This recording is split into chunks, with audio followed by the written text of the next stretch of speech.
some beef with someone I don't wanna know, unless they happen to be at this show. I don't know who fucked up or who stole all your shit, but if they're next to you right now, just run up and hit them.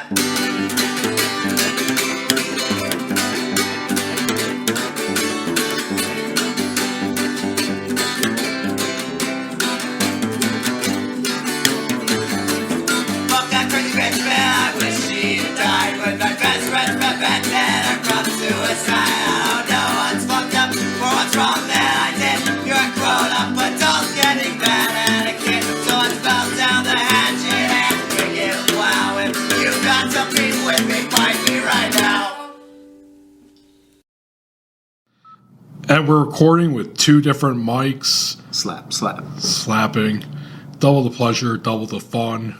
Welcome, everyone, to the Garret Schuelke podcast. I am your host, Garret Schuelke, here at Elmblad Media Group Studios in Kalamazoo with Zachary Elmblad. Zach, Yo. how's it going? I'm splendidly. Well, dude, it's a new year. It's a new season. Yeah. It's 2022. Notice I put the separate there. 2020 part 2, which, if you read the news, it kind of is like 2020 all over again. Well, I don't read the news, so why don't you tell me what makes it 2020 all over again? Omicron is just ravaging the world, particularly the U.S. And shit's starting to shut down again. There's more supply chain problems. And, just like in 2020, actually. We had a little bit of improvement in 2021, but shit's kind of going back. Again. Yeah, I guess it is. You love to see it. Whatever, man. I'll put a mask on. I don't care. I'm over it. I'm dead inside, man. I kind of feel you. For the most part, but sometimes I do have moments where it's like, holy shit, am I really living through this? Right. Like, I still look back at 2020, and it is undoubtedly the most disturbing, sad, weird, yet also exciting year of my life, hands down. A lot of ups, a lot of downs, a lot of ins, a lot of outs. Seriously, dude. Like, have you ever just thought about 2020 overall? No, I have not. Oh, you haven't? I'm living in the moment, my friend. 2020 is still happening for me. Wow. Bob Dylan up here. Don't fucking look back. Been on a goddamn rocket ship to the fucking moon. Yeah. Yeah, so that's why I'm thinking about calling this 2022, because can I get the pun? You can. Take the pun. Yeah, sure. Get the pun whenever you need it. My podcast, I do whatever the fuck I want with Touch it gently, caress it, make sure it stays around with you. Yeah. But hey, man. Be nice to the pun. Hey, man, it's another year. The plague's still going on. We're still being blackpilled continuously. The Jokerization continues, though I don't know how much more I can take. Like, I am just this close to just putting on that clown makeup that's just been sitting on my desk there. Just so tempting to just dip it in and just streak the white across my face. It's just clown myself up and then go post on 4chan. Yowza. Yeah, I mean, the despair is thick. The loathing is continuous. Fear and loathing. The madness endures, and the chaos reigns. That is life around us right now. Indeed, because also I've been paying attention to it. Mm-hmm. World War III might be starting. That's what you were telling me. Yeah, I've been here just playing music. I play a lot of guitar. I've been fixing houses.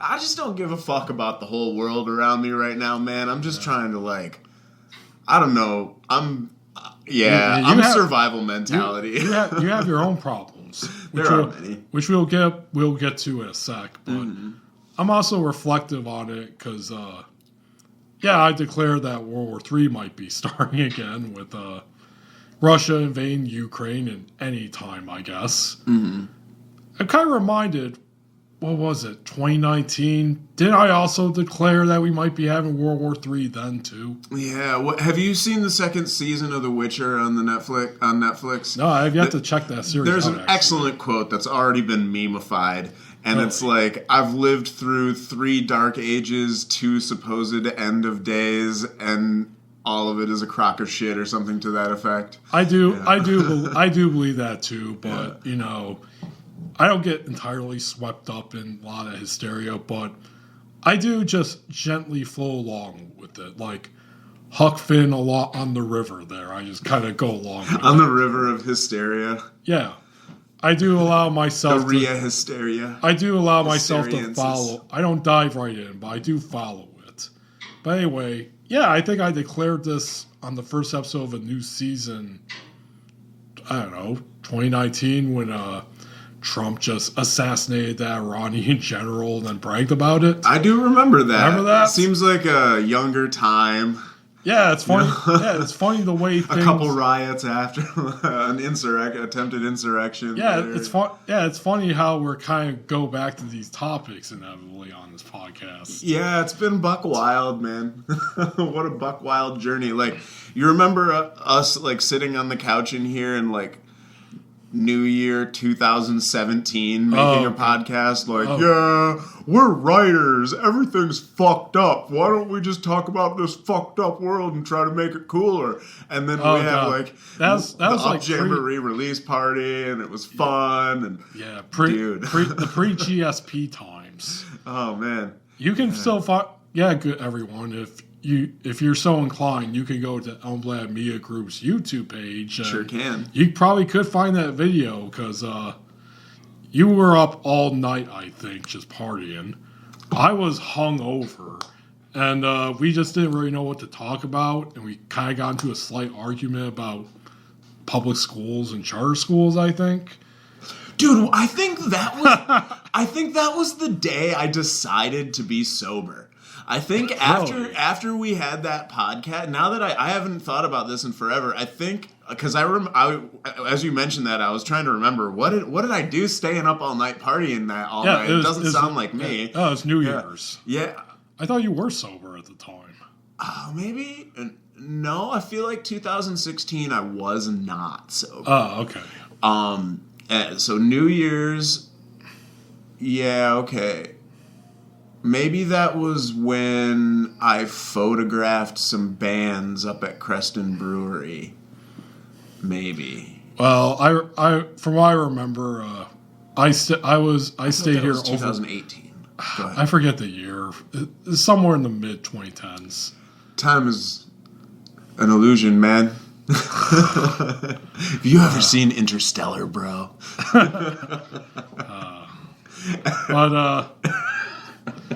Actually, I haven't. God, I'm trying to think of like a Joe Rogan quote. Oh no, leave him out of the world, man. Do we? Yeah, let's let our boy go to pasture because I just tuned out. We should. I will say this about Joe Rogan, especially recently. He's becoming more like Alex Jones every single day. I know. I honestly haven't listened to an episode of the Joe Rogan Experience in months. For sure, months. Probably close to a year. Pretty much since he moved to Spotify. The first few episodes that came out, I was just like, uh-oh. I don't like what's happening here. And when he moved to Texas and got the bigger studio and stuff, and things just changed in a really big way. And I don't like the content, so I don't like listening to him anymore. And I don't know. I know he's been saying a bunch of dumb shit and having a bunch of weird fucking people on that are putting out information that is accused of being misinformation. And I am just tuned the fuck out, dude. I love how you just compared him to Alex Jones because it's exactly the same way I feel about Alex Jones. That, and that's really sad because he did have some traits, obviously, but he was always like the straight man almost. Like he would call Alex Jones out on his shit. Even to the point where Alex Jones like accused him of like being a CIA op and like being possessed by demons. Well, there is 1,000 episodes of amazing content that I listened to for not a decade, but a long time, 8 years or something. Like, I was listening to the Joe Rogan Experience in like the first dozen episodes, like when it was just him and Brian Redband on a couch. Because like we've gone over this. Like I got it from Anthony Cumia, from Opie and Anthony. Like that's where I know all of these people are disgraced now. I know we love them so much, but now it's like it's hard to even look back at like the old content. Dude, Greg Opie Hughes's Twitter is just like watching a defeated man. Like I just every time I log into Twitter, it's just filled with Opie's like random shit, and I'm just like, fuck, dude, what is going on? Does he even have a radio show still? I think he has a podcast that he does from his house. I don't know, honestly. I have no idea what his career is right now. I am not following any of these people. It's not worth it. It's not. I mean, I checked out long ago. Long ago. And every once in a while, I'll look up and see what Jim Norton's latest special is, and like I like Jimmy Norton. Like obviously, I do like him too. I saw him live; he was great. But one of my favorite podcasters is also a comedian. His name is Jay Flores. He runs Pod Damn America and Why You Mad. Oh, and he's about to go on tour with Eve 6, actually. Like, he's opening for Eve 6, who's like a major Twitter guy now. Wanna put my tender heart in the blender. Dude, his Twitter is awesome. Watch it spin around and get us demonetized. I'm more partial to the song Here's to the Night. Okay. But yeah, that's still a banger. But no, I mostly know about it because Flores is a New York-based comedian, and he's a lefty, and he's always fighting against these chud guys. Mm-hmm. A lot of them like will you Jim define the term chud for me? Well, okay. I've assumed what this term means from like context. First of all, chud comes from a movie where I think it was like something humanoid underground dweller. Okay. I can't remember what the C part means. And it's basically cybernetic.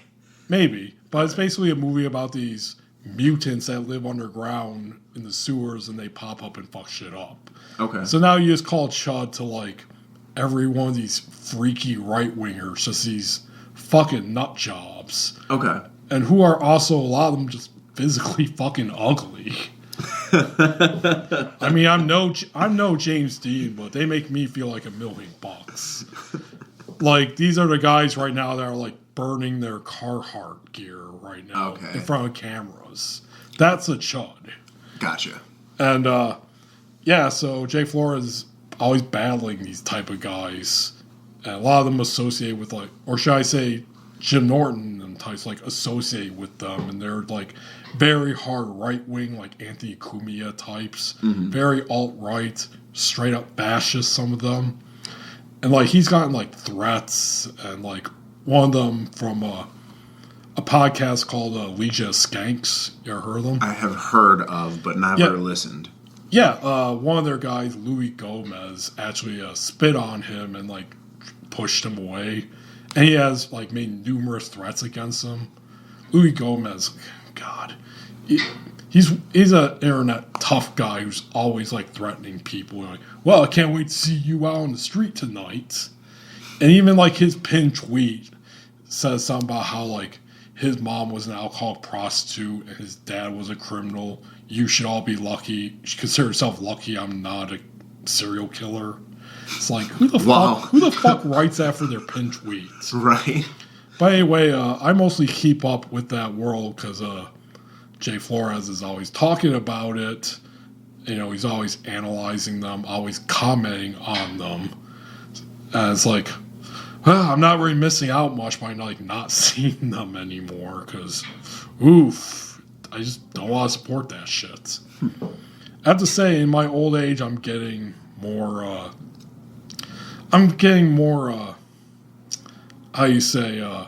picky with who I support. Because a lot of time when I was younger, I could like overlook something. It's like, okay, this guy says some offensive shit or that. But I can overlook it because he's got this other funny stuff. Now it's like, oh, Jesus, I can't support this guy. No. Like recently, the next big show in Grand Rapids at 20 Mile Road Live, which, by the way, rest in peace to the Bob. That place finally shut down. I saw that. Yep, the Bob's shut down, but 20 Mile Road Live isn't. It's owned by Gun Lake Casino now. I believe I heard that as well. Yep, yeah. I'm surprised Gun Lake hasn't taken over the Bob. But, honestly, dude, I hope that they do a good job managing it because I feel like the tribe does okay, or whatever management company they've hired or to run that. I mean, for folks listening abroad, I guess in the United States, many states have outlawed gambling other than state-sponsored lotteries, and so you have casinos that are all on Native American land, and they're owned and operated by tribes of Native Americans, which is interesting in a number of ways. that is one of the rumors that they might take over the Bob and make it like a mini casino of some kind. Perfect. They should. Which, I think it would be pretty cool. They should. They do a good job with their entertainment, man. Like, it's a good venue. They're doing a good job. Yeah, but anyway, so, the next show that's coming on there is a big comedy show. Is going to be Ari Shaffir, okay, Robert Kelly, and Big J. Okerson. Now, remember what I just said like a few seconds ago? I'm a little more picky now. Yeah, I will not be going to that show because all those guys associate with the Legis gangs, right-wing type people. Whereas in the past, I've seen Robert Kelly twice, by the way. They're both great shows. But now it's like, God, I just can't in good conscience see them anymore. Even if I find their shit funny. Yeah. Because I see who they like associate with or seen their online antics and everything. It's like, can't do it. Yeah.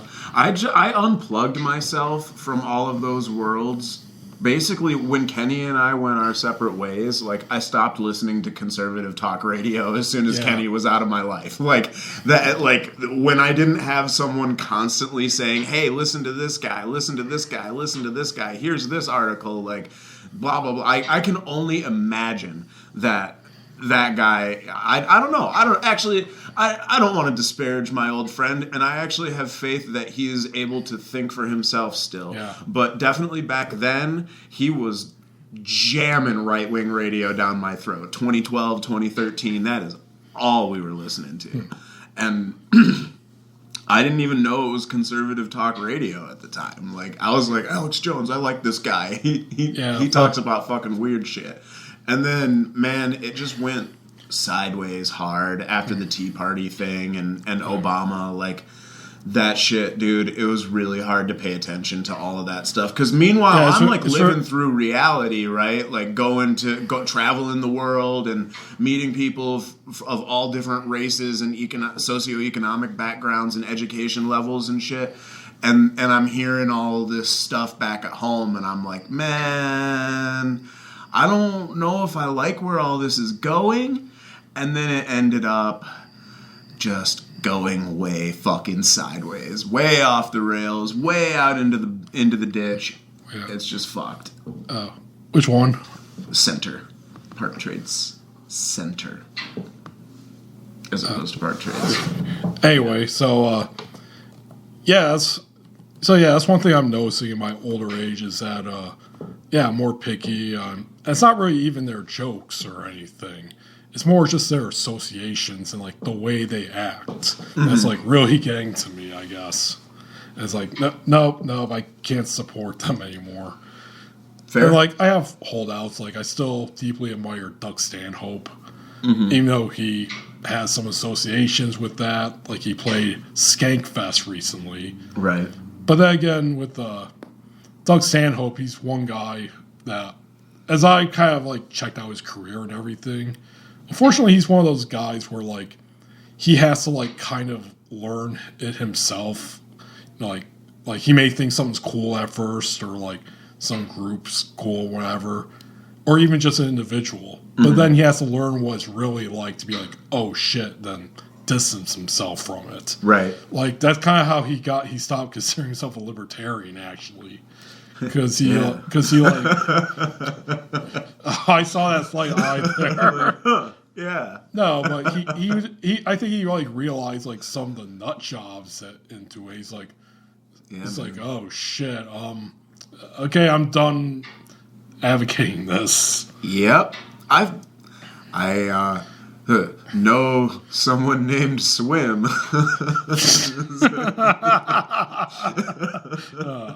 So yeah, I don't know. I still hold out hope, but it's like, okay, you gotta learn, dude.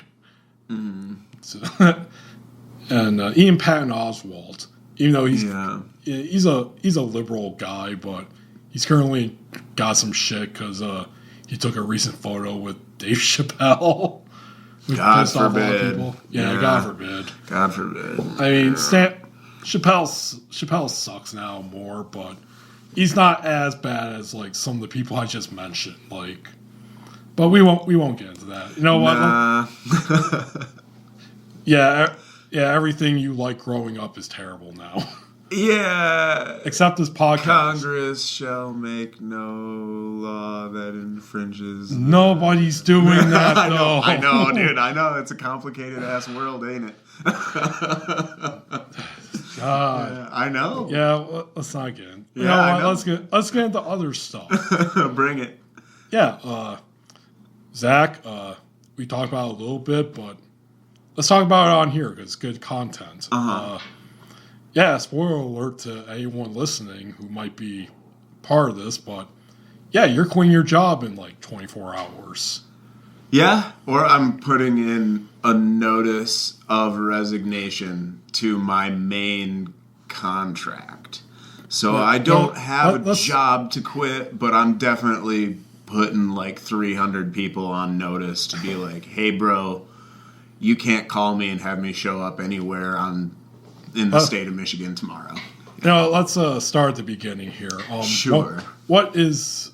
I don't know. Do you want to talk about this, or even? I can talk about it in a roundabout way, but we can't name any names or companies or dates. Well, oh yeah, kind of like what I do. How I mentioned my place called The Warehouse. Yeah, exactly. It's one of those like if you really want to know where I work, you could probably figure it out by my hints. You don't have to be Batman to figure it out. Definitely not. So let's just start at the very beginning. Sure.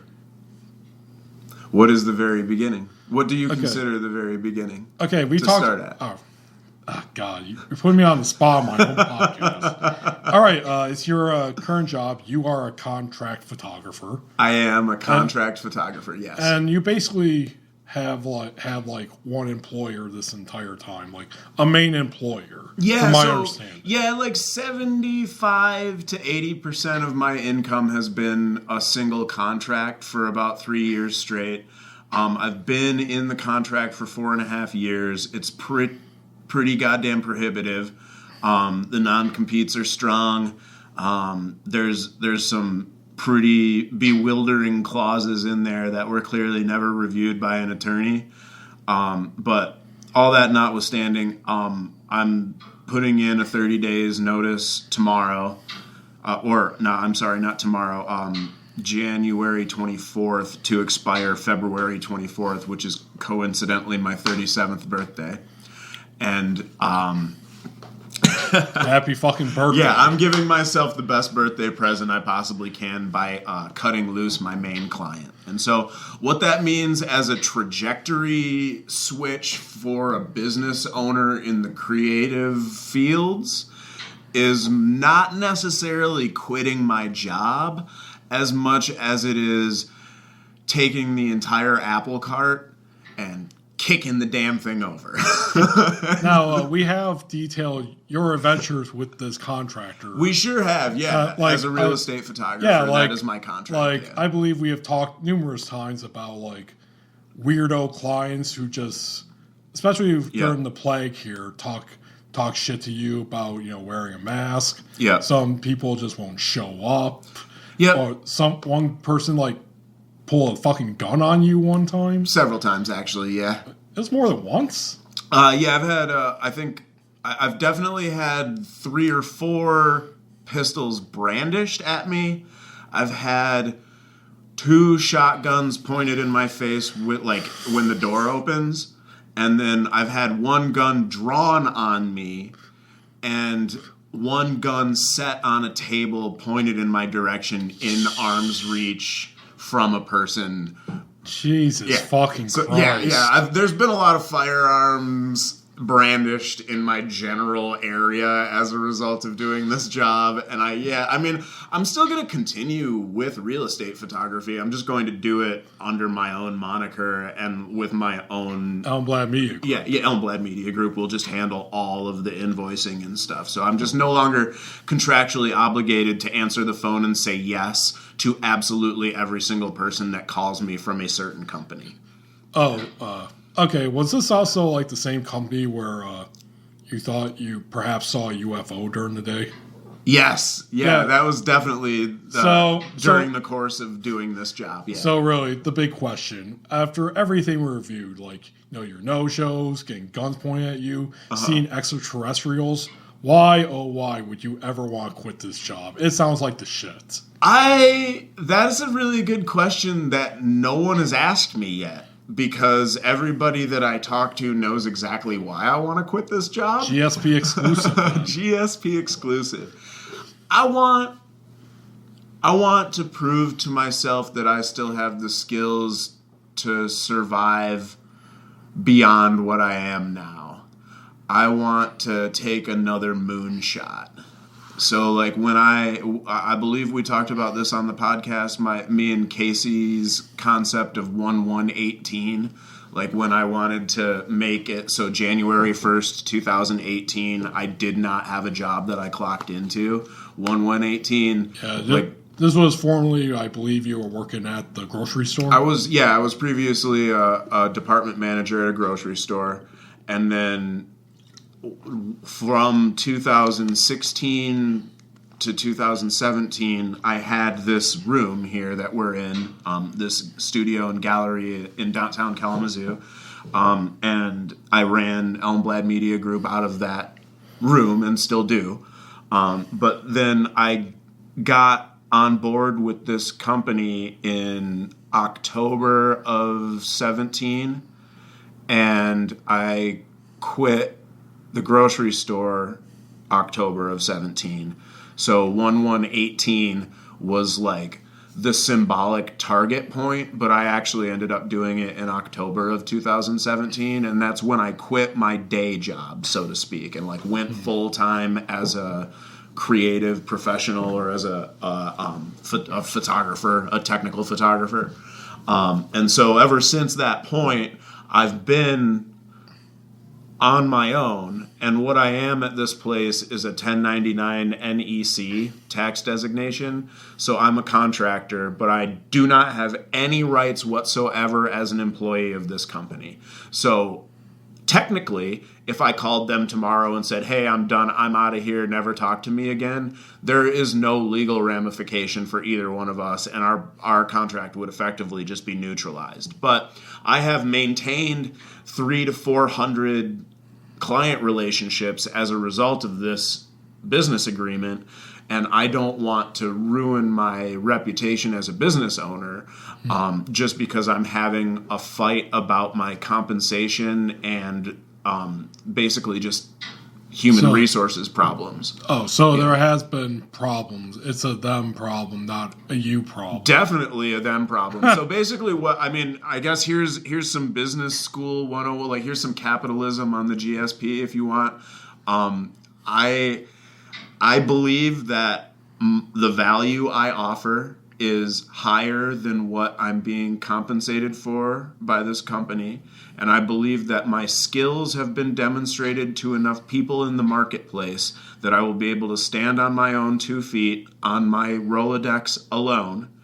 And I'm just going to make a lot of fucking phone calls.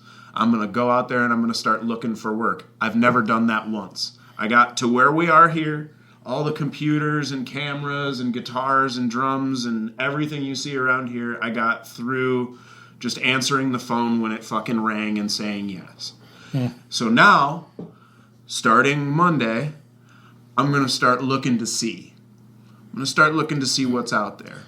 And so I'm going to be making a lot of posts after this comes out, and I'm going to be making a lot of posts about looking to see. I want to sit on some boards. I want to do some philanthropy work. I want to do some nonprofit stuff.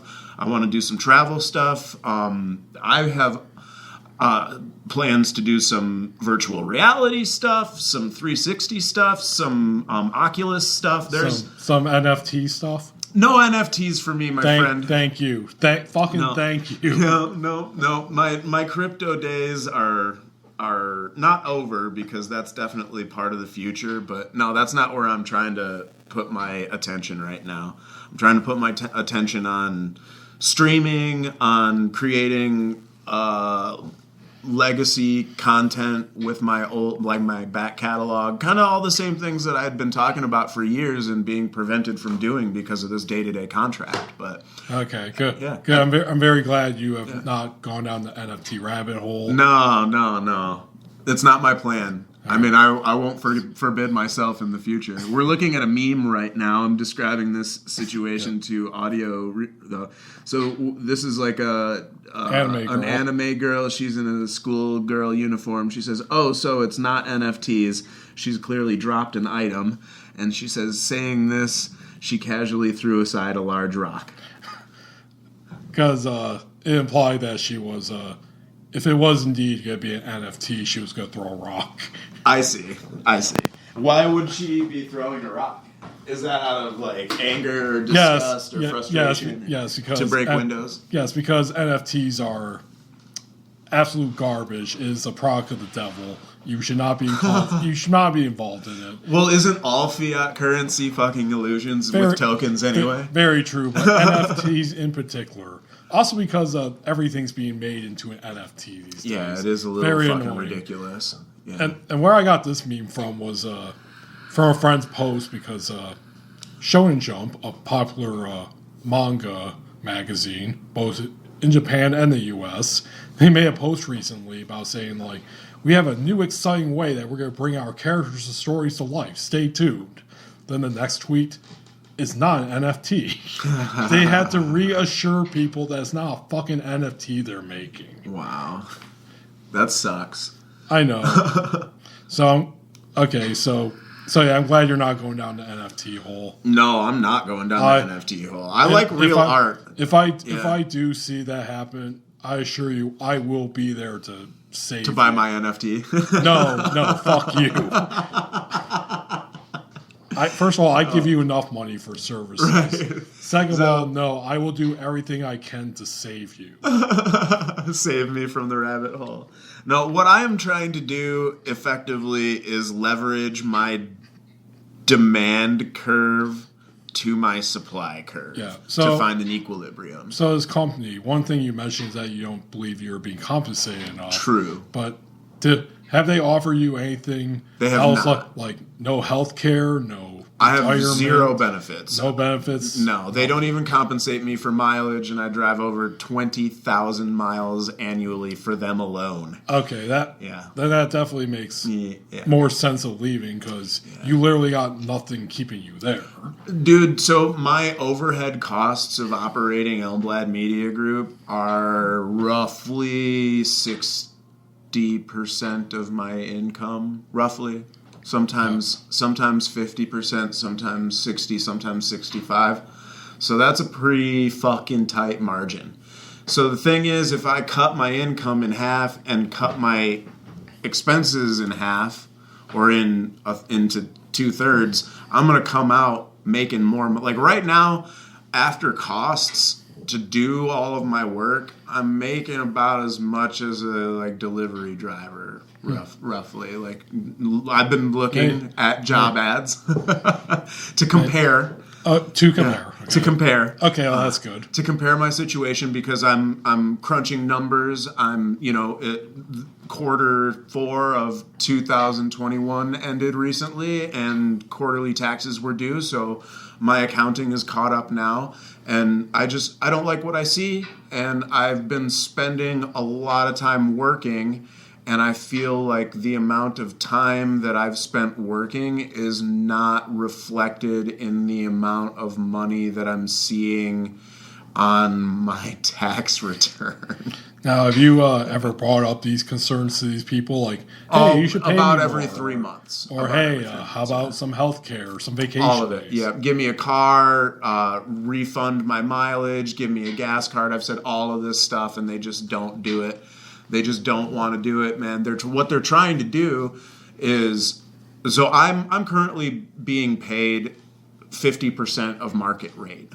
Okay, so if they go to the national provider of my service and they contract that provider as the third party contractor, they're going to need to pay that contractor twice what they pay me for the same service. So I'm just going to price match the national competitor and stand on my own. So when people text me or call me and say, hey, I need you to come shoot a real estate property for me, I'm just going to say, okay, well, I'm no longer contracted with X brokerage, but I'd be more than happy to shoot for you. You're going to have to provide me access to the property, give me a few details, give me the address, and we'll work you into the schedule. Just so you know, my billing is this or whatever. Here are my rates. This is what I'll do it for. I'll drive out to this city for this amount of money. I'll shoot this type of house for this amount of money. And when I do that now, I'll just be making a deal with an individual contractor themselves. So the individual agents are not necessarily bound to the rules of using the staff photographer of the brokerage, right? Mm-hmm. So if they go out and hire some shitty kid to replace me, all of the agents are going to be very upset that they don't have high quality photos. Do you think they would They're do gonna that? Call me. Yeah, all of them will. Inevitably they will. Inevitably they will do that. That is my bet. That is my gamble. That's my wager against myself. Is I'm going to try to do half as much work and get twice as much money for it, effectively making the same amount of money I made last year and working 50% of the hours. That's what I'm trying to do. All right, so on Monday. Okay. All right. So like I said, it's a moonshot. Okay, so obviously you're going out there as your group, Elmblad Media Group. Yes. How do you think they will react to, just basically another competing group? They won't. It's not a yourself competition. That's the thing. I'm going to serve the same clients, and I'm going to be responsible and respectful, and I will offer whatever terms they want for me to continue to be in contact with those people. So I'm going to continue to answer the phone if they call me or anything. It's just I'm getting out of my contract with the brokerage. So I'm getting out of my non-compete. I'm getting out of, I have to bill the brokerage for the shoots that I do. They'll send me an email. I get a request. This all happens in an email that's not my business email, not my private email. It's a completely different email account, right? So I log into that email account, check my inbox. I get requests. I call on the requests. I fulfill the requests. I turn them in. I bill the company sends me a check. So now instead of all of those intermediary steps, it's going to be agent calls me. I say yes or no. We put it on the schedule. They hand me money. I go shoot the photos, and then I turn them in. Instead of I go shoot the photos and 3 to 4 weeks later I get a check for it.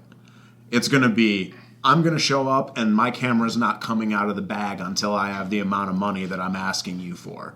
And so I'm going to operate like a wedding photographer instead of a staff photographer. Or if they put a shotgun in your face. Well, I have become adept at talking myself out of that situation. Good, because really don't want you to get your head blown off. I don't want my head blown off either, Garrett. I mean, how else am I supposed to put out my next book if your head is blown off? I know. Like, it's in your best interest to keep me alive. Indeed it is. And you, entertained public, it is also in your best interest to keep me alive. ZachElmblad.com. Buy my goddamn book. Yep. And hey, man, these are... And Garrett's books. Yeah. And, let's be honest. Being the most consistent guest, your episodes also get the most consistent views. Yeah, view me. Yeah, so I feel viewed. And honestly, shit will go downhill with this podcast if you are gone. Yeah, I don't want my head blown off. I mean, not in the cards for me. Yeah. Yep. So, is there all there is to say on that topic there? Basically, I mean, unless you have any other questions about the guts of my business, I'd be happy to offer. Like, I'm really interested in all this stuff right now, man. It's all I've been able to think about because I'm living through it. So, I've been having a lot of conversations with people that I trust about, a lot of the business concepts that you and I have been talking about for years, man. Like, am I motivated by greed? Am I motivated by the desire to do better for myself? Or am I motivated to uplift the other people in my community? Because the more work I get and the better wages I get paid, the more work I can give my editor and the more money I can give him or her or whoever it is. Right now it's a him. But whoever my staff is, my CPA that I'm eventually going to get, when I file for different letters of incorporation, like all of these decisions that I'm making, I want to make them with like the right mindset. And to me, the right mindset is not, I need to make as much money as humanly possible.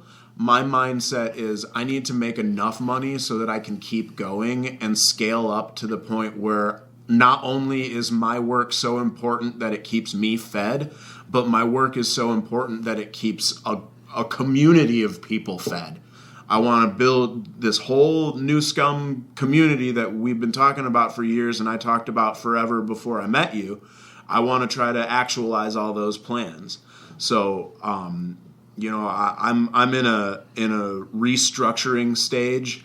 I have been in innumerable Zoom conferences and board meetings and production meetings and Discords and Stack Messengers, WhatsApp groups, all of this shit. Dark web. Not so much dark web. I'm plugged out of those these days. Don't get on the dark web. No, but I'm branching out. I'm looking out. I want to use my business skills for more than just taking pictures of houses. And I think if I'm going to do that, I have to make a clean break with my day-to-day operations. And I got enough money to float myself for a couple of months. I've intentionally saved enough to make this move a reality. And so I've got roughly 3 months of expenses paid. And as long as I can make enough money to keep going at the end of those 3 months, then Elmblad Media Group will survive. But if I lose my wager and people don't call me and my work isn't good enough to stand for itself, then I will likely fail by the end of this year. Optimistic. Yeah.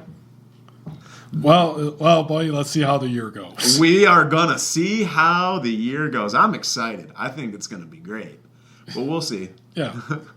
Well, talk to me in June. Oh.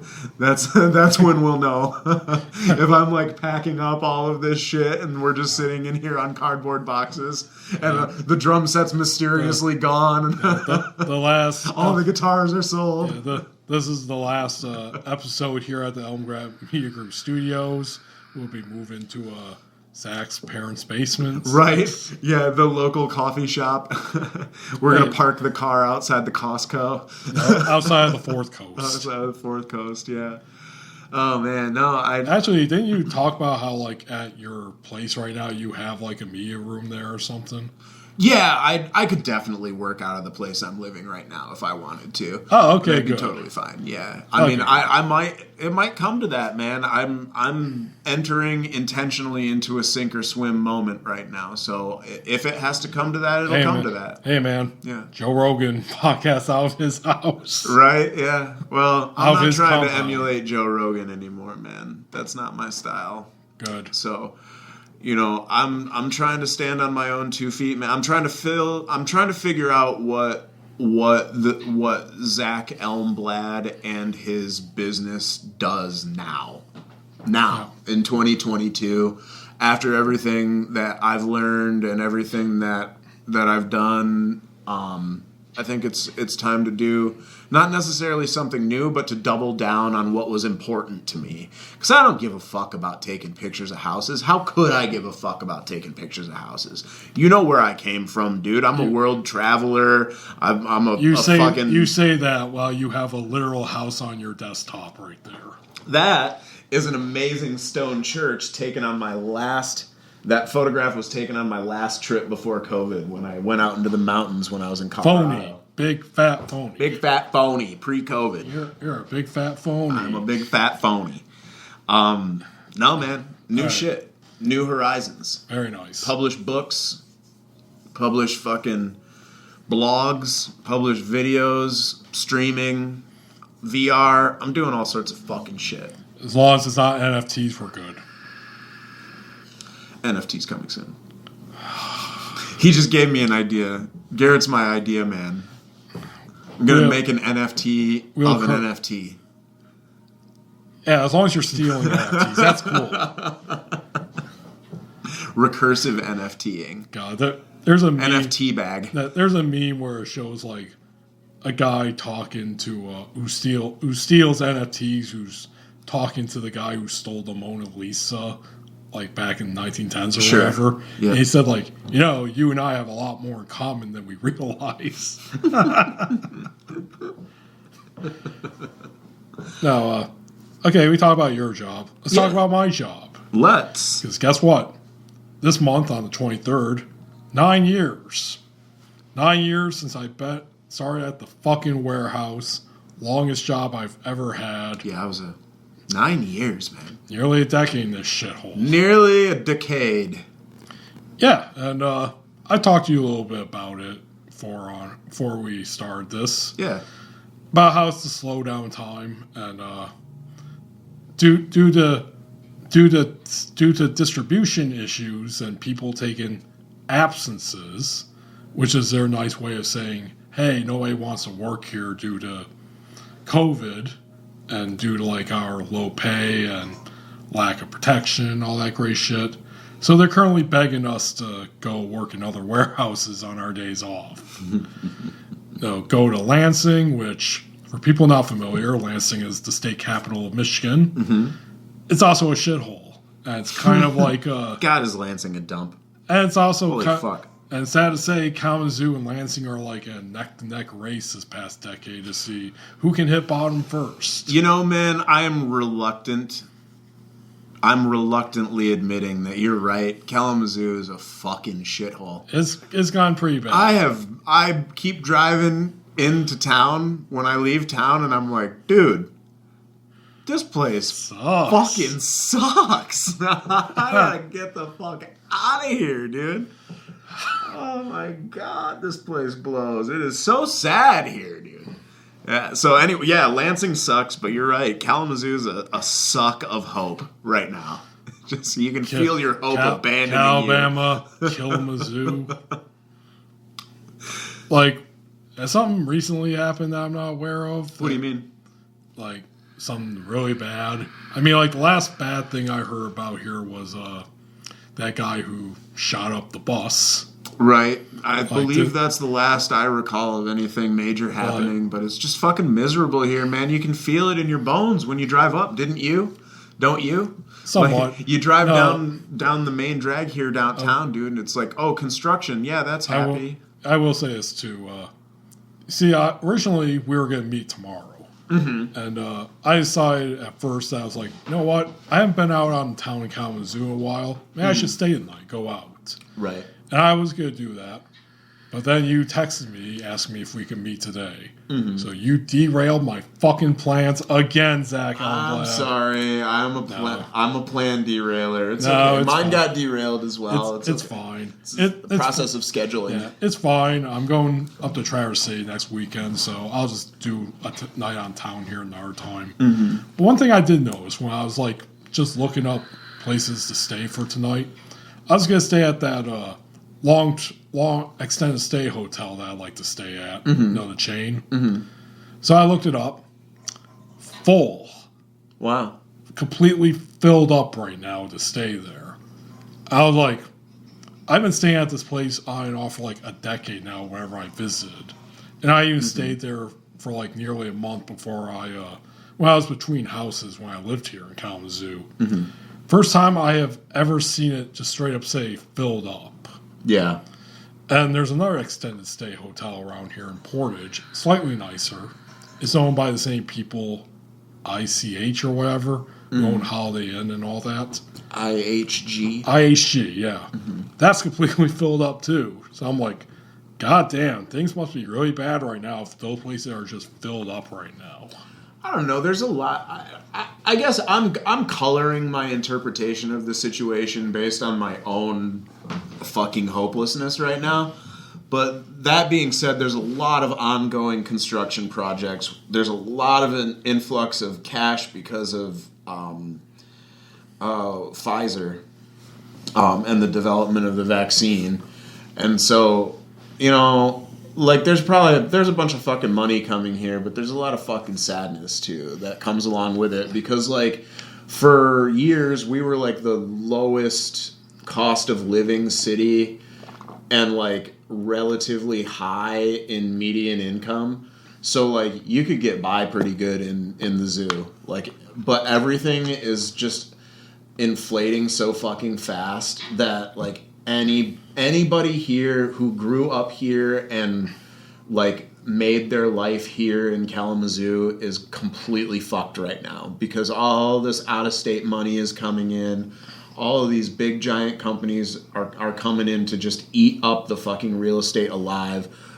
All the marijuana money is given a hot beef cash injection into the local economy, and it's not going to the fucking people that live here. I didn't consider that. I was thinking more about the COVID crisis, especially when it comes to like evictions and any kind of. I don't think that hit us that bad. Like in the entire duration of COVID, there has been like 500 deaths of COVID in Kalamazoo County on 75,000 people population. I wasn't thinking even deaths. I was thinking about like people losing their jobs or losing their homes. That's fair. That's probably why those two extended stay hotels are filled the fuck up right now. That specific reason, I think you're probably right. But also a lot of construction workers are coming in from out of state as scabs to work on these fucking construction sites. Yeah, there you go. And that's who's also staying at these extended Michigan hotels. Michigan loves scabs. Indiana workers, West Virginia workers, Ohio workers,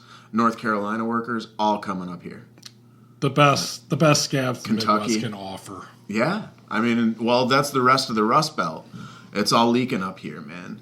And I mean, if the economic opportunity is just going to continue going north, you're fucking next. All those furniture factories are going to be I already completely know. overrun with scabs. Oh yeah, there's scabs at my job all the time. Yeah. All of the what is it? The not recruiters, the temporary third party seasonal hiring things. God, yeah.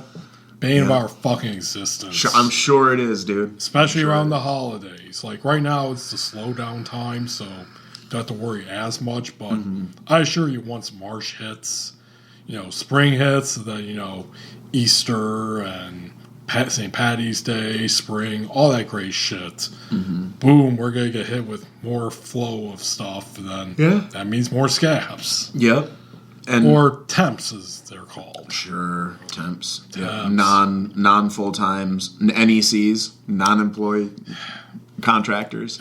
Yeah, dude. I mean, that's the way it is. That's the gig economy. Is they're not coming up here to make careers and settle into Michigan as residents. They're trying to plunder a gig and split the fuck out back to their family. So that money is not like if a construction firm in Michigan gets a contract from a Michigan business to build a building in Michigan and then takes all of that money and spends it on workers from outside of Michigan, and they take it home, and that economic velocity happens in their local communities, where like they give this guy 28 grand to work to lay pipe in this fucking place for 6 months, and then he takes all that money, pays his mortgage in Louisville, Kentucky, like drives home using a gas card from a credit card company based in Texas. Like, none of that money is going back to Michigan. So even though like the state of Michigan can say, hey, we got all these jobs that we started here with the construction that's happening, like it's actually not, like that money's not going to the state of Michigan. So even the weed money that we have, all of this cash influx from other states that are coming here to buy like fireworks, you know. Wait, so you're telling me this weed money is not going to fix our roads? I don't think it's going to fix our roads. But I was assured that would happen. Oh well. Better make it illegal again. Yeah, I don't think that's going to happen either. Dude. And also, I do acknowledge that I only know so much, and I'm not an economist, and I only know what I hear and what I see. Dude, we're guys on a podcast. Yeah. Who the fuck is going to take still, this seriously? No one. But even still, I don't want to drag my town through the mud. It just, there's not a lot of reasons to fucking stay here right now, and there always have been. I've always talked up Kalamazoo a lot. I've always been like, man, this is great. There's no fuckery from the weather, and like it's between Detroit and Chicago, and like you got good interstate access, and like people here aren't too fucked up. Like they say hello to each other. Okay, I would disagree with that. Yeah, sure. Yeah. It's all falling away now. No, even in the early 2010s when I lived here, even I knew that part. A lot of fucked up people. Yeah, there's a lot of fucked up people here. Anyway, actually, okay, we're kind of getting off on my story about my job. You're gonna love it. So, okay, so, oh, by the way, I keep looking back and forth because not only are we using our original mics for this podcast, but also these $5 mics I got from Five and Below. And if the bars are any indication, these seems to be working just as well as the, I don't know, what, $30, $40 mics I got from Amazon. Hell yeah, man. Great. Love capitalism. Anyway, so right now, they're begging us to like go work in Lansing because, issues there. They also want us to go work down in Indiana, which, great, because the warehouse,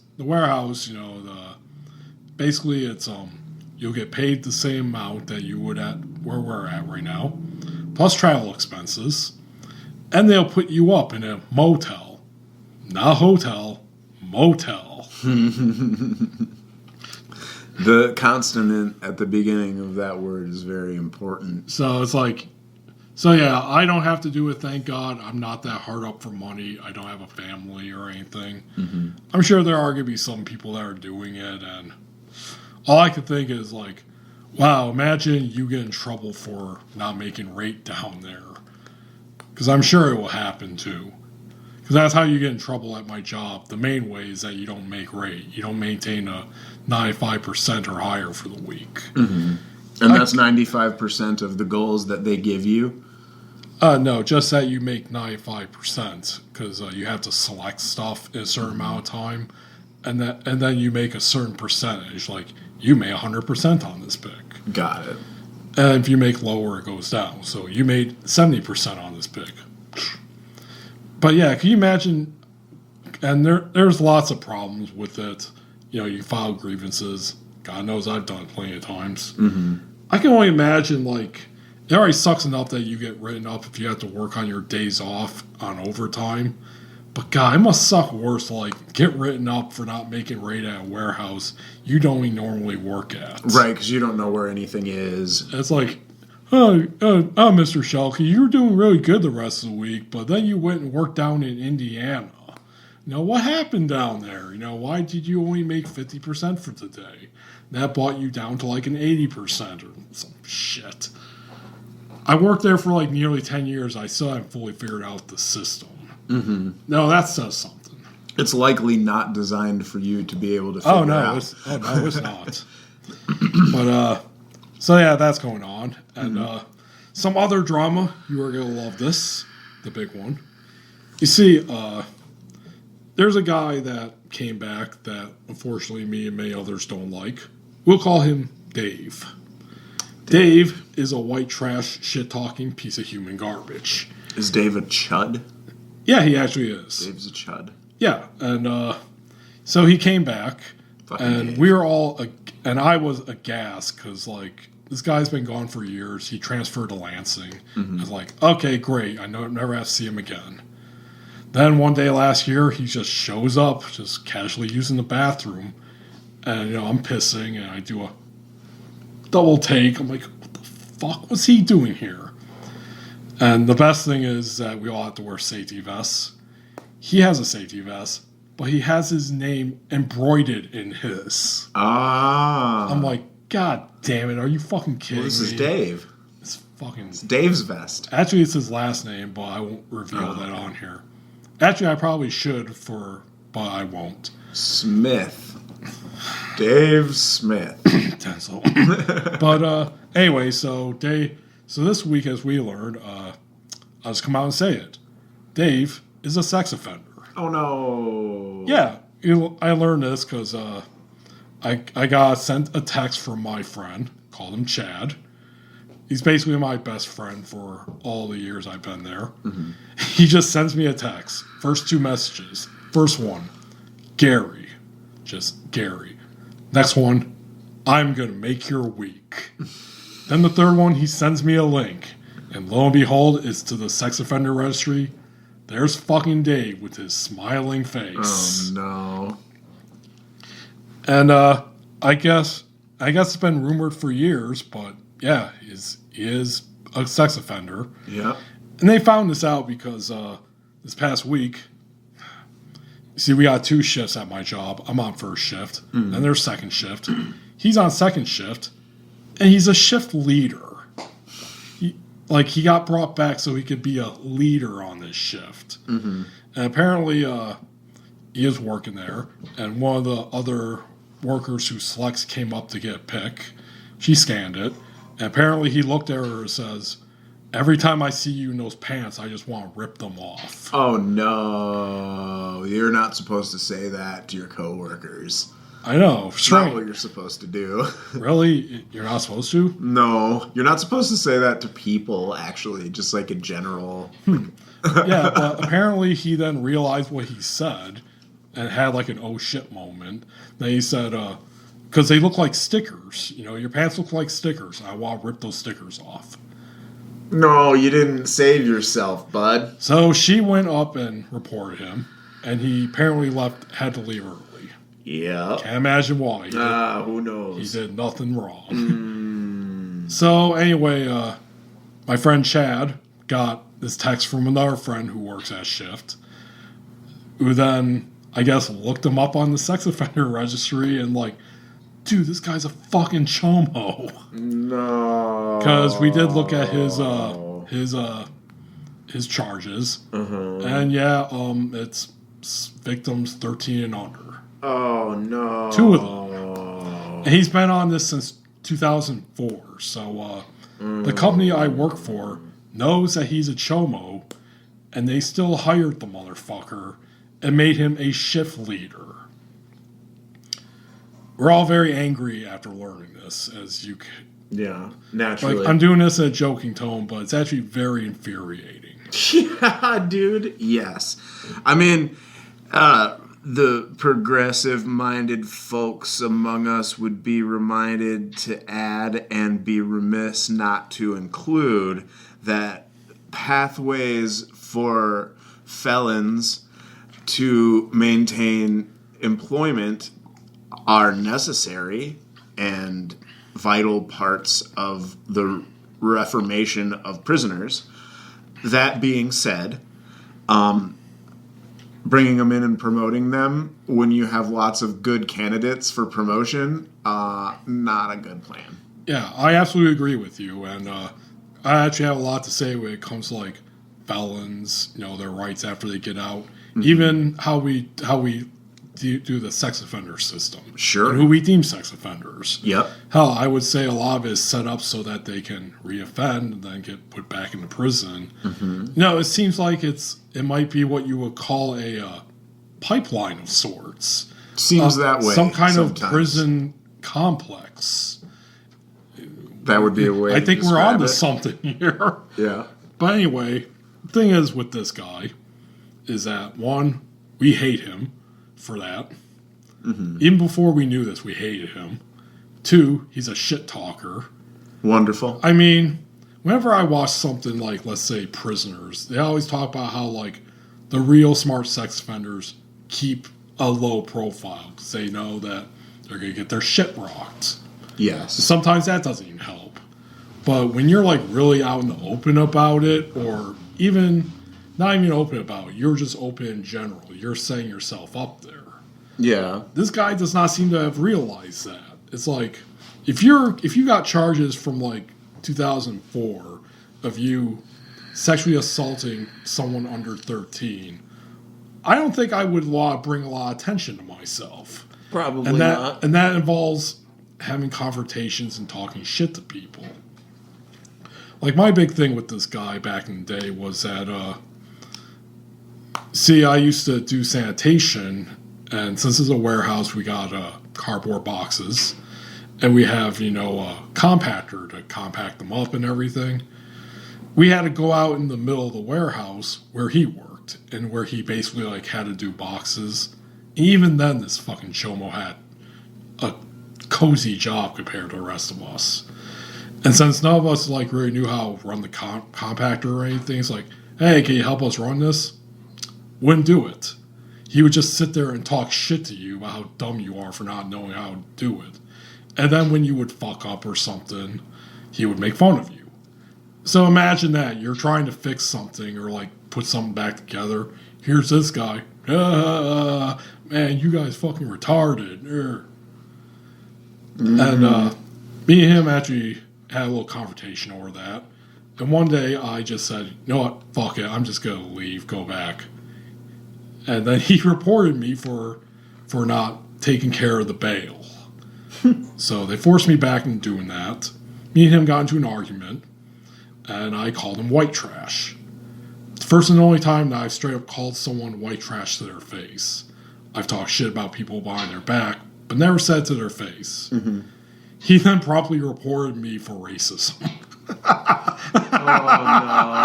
Oh, no.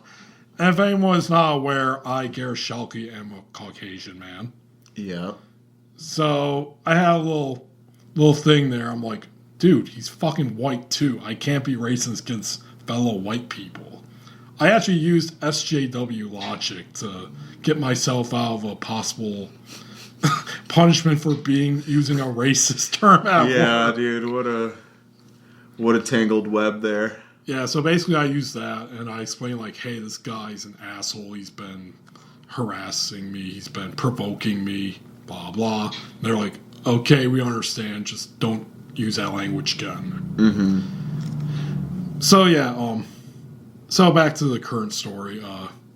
Yeah, he's still, despite his status being known, it's spreading around the warehouse right now. Not in any part due to me, by the way.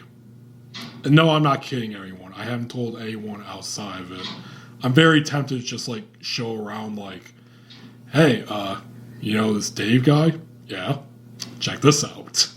I'm very tempted to do that, but I'm afraid of getting into trouble. As someone who has done exactly what you just said... You have. Yeah, don't do that. Okay, well, let me finish my story first. Sure. So anyway, despite him harassing this person, he's back working. I can't believe he hasn't gotten fired.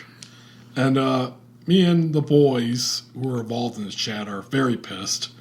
We will never talk to him again or respect him. Probably death glare him. And he hasn't talked to me since he's come back. I don't even know if he remembers me or not. Plus, I wear a mask at work. I'm one of the few people who still do it despite being vaccinated. So maybe he doesn't even recognize me because of that. But I've already sworn that if he talks shit to me or yells, I am just going to say something like, oh, fuck you, you fucking chomo. Yeah. Because there's nothing else I need to say. He's a child molester. Like, what's a bigger insult I could throw at him? Yeah. So that.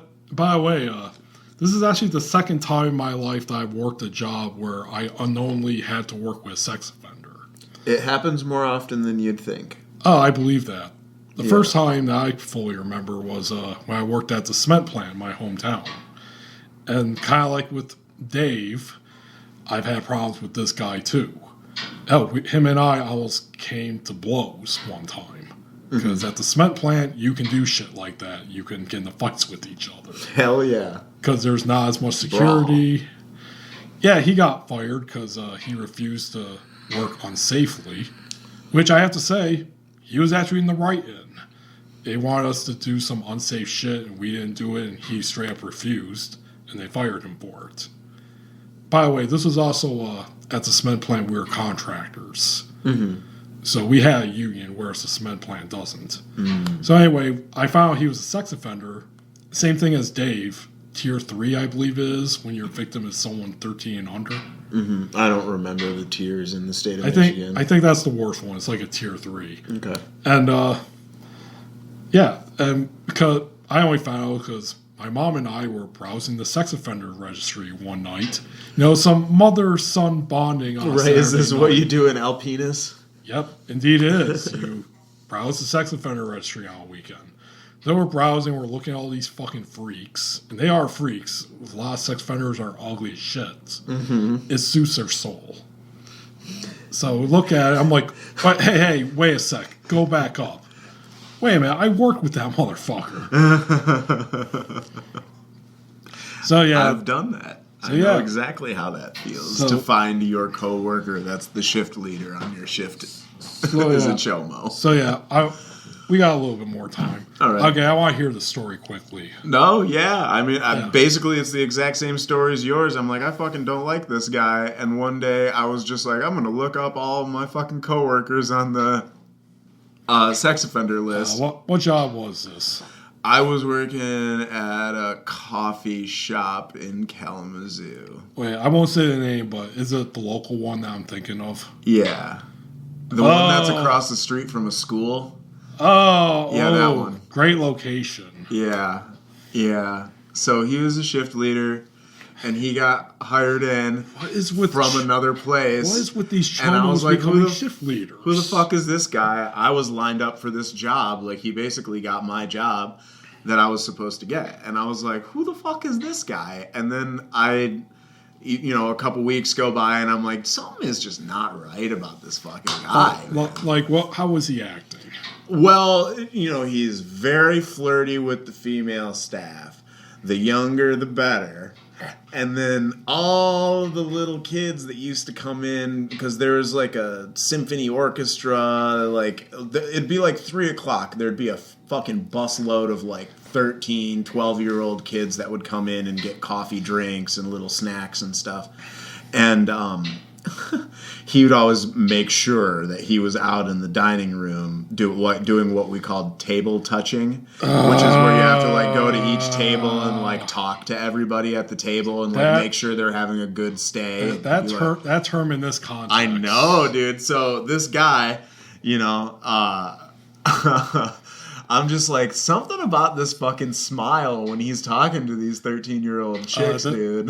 This guy, Dave is middle-aged. How about this guy? Was he middle-aged? I believe, like, at the time I was in my mid-20s, he was probably 4 or 5 years older than me. Oh, okay. I was like 32, 33. For some reason I was remembering the character Herbert from Family Guy. Sure, no, not like that. Paper boy, bring me some good news. No, man. For people who don't know, Herbert is this fucking elderly pedophile who's always hitting on Chris Griffin. Yeah, it was very, very unnerving, some of the things that you would hear come out of that guy's mouth. And he'd always be offering to give the chicks rides home from work and like, oh, are you sure you want to walk? It's dangerous. It's like everybody that fucking Jesus works here Christ. walks to work, dude. We all live 2 blocks away from here. No one needs a fucking ride. So he's It's doing July. he's doing this both to employees and customers. Everyone he could fucking talk to. And I'm just like, what is this? Finally, I found it. So I sent the link to my district manager, and I was like, you fucking hire this guy and make him my boss? Look at this. There's a school across the street. And yeah, he was a fucking chomo. And what happened? Well, he got fired the next day because he's not allowed to fucking work there. Well, that's why I don't... Okay, and I got his job. Okay. No. Delete that later. No, a coffee shop.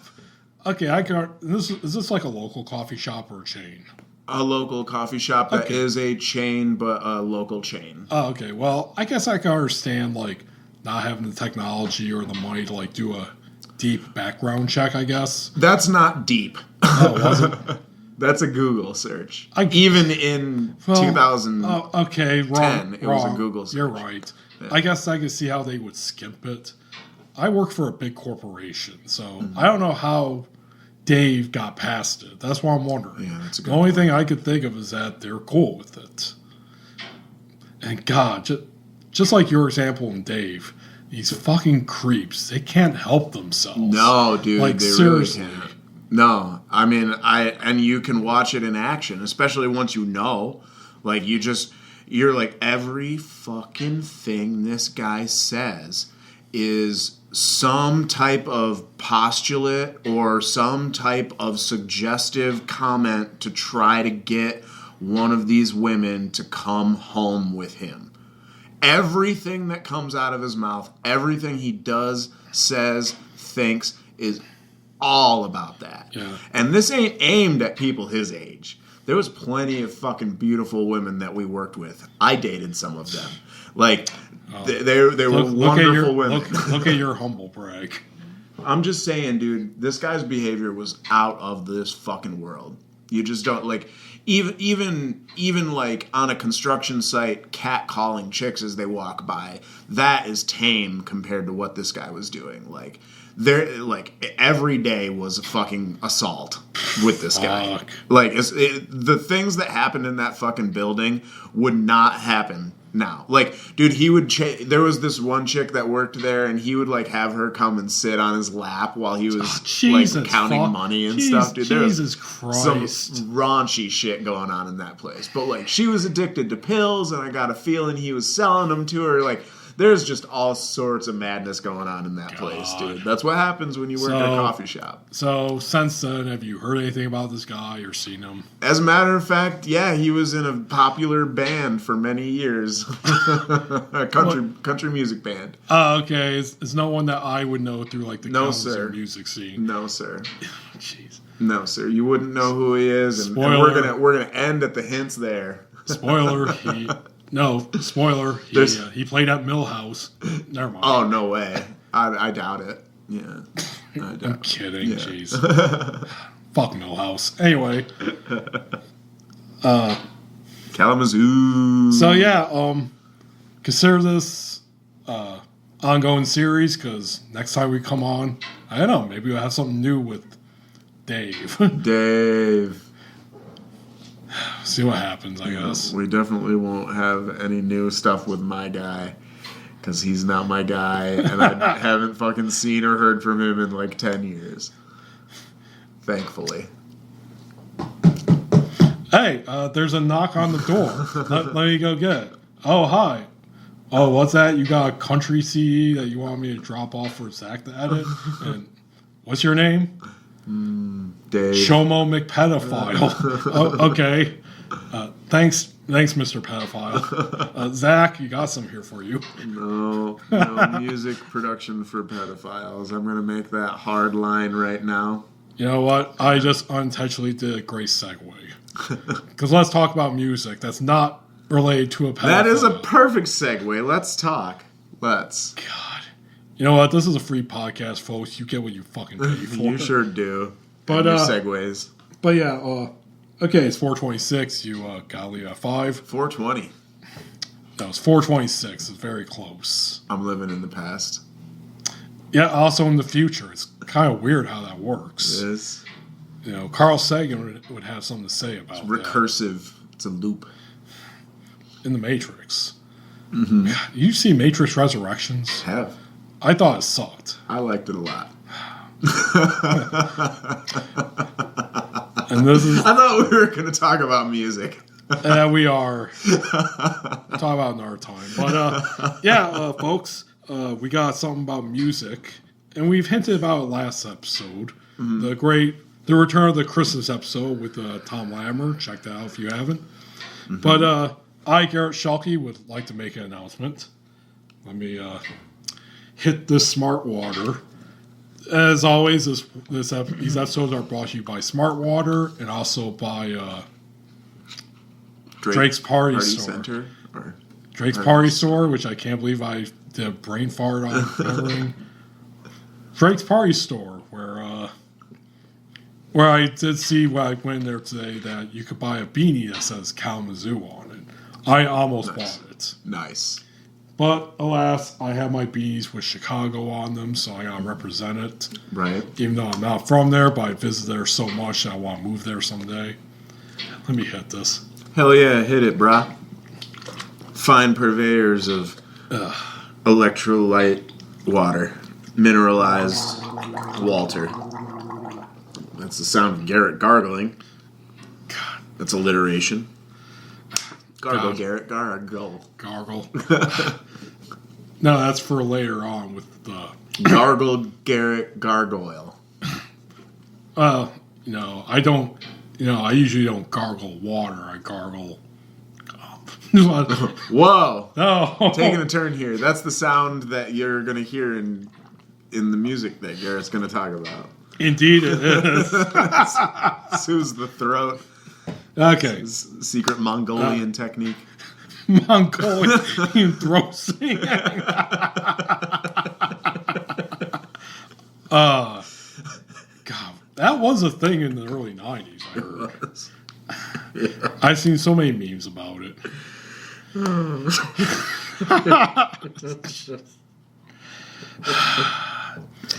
Tell us about your music project.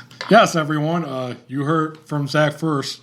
I, Garret Schuelke, have a music project, and it's called NEOBEATGLORY. All one word. Now, I am going to do like what you've heard a lot of hacks say before, but I've always wanted to do music. I always have. Music has been a huge part of my life, and like a lot of people, just like you and me and everyone else.